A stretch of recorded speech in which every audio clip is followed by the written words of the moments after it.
So the Sir David Attenborough as a new polar vessel for the UK really represents a massive investment but also a massive commitment to doing science in the polar regions.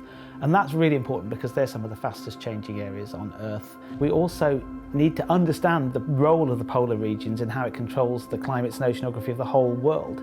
So having a ship that can go and get through some of the most difficult conditions in the world is really important in terms of doing good science that can help humanity.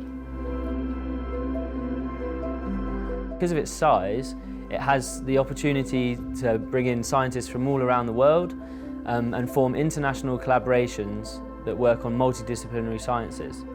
We have a moon pool where, when we are in the deep ice, can deploy equipment through that hole that goes through the whole hull of the vessel, and we can take samples in a way we haven't taken them before. Essentially, you could study everything from microbes to whales. My colleagues who are geologists are going to use deep water coring devices. That's a big tube that goes down to the bottom of the sea and will sink into the mud and collect a sample of that mud in order.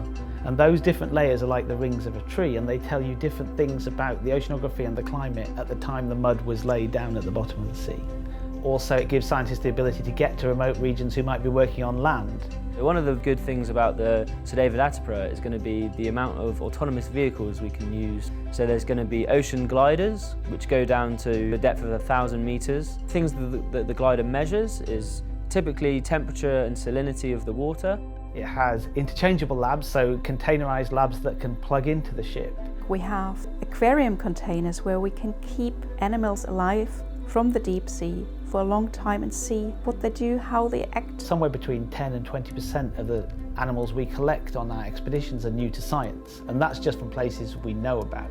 So the potential to go and look in the deep sea where everything we find might be new to science, for me that's really important that we understand what we have now before it's too late.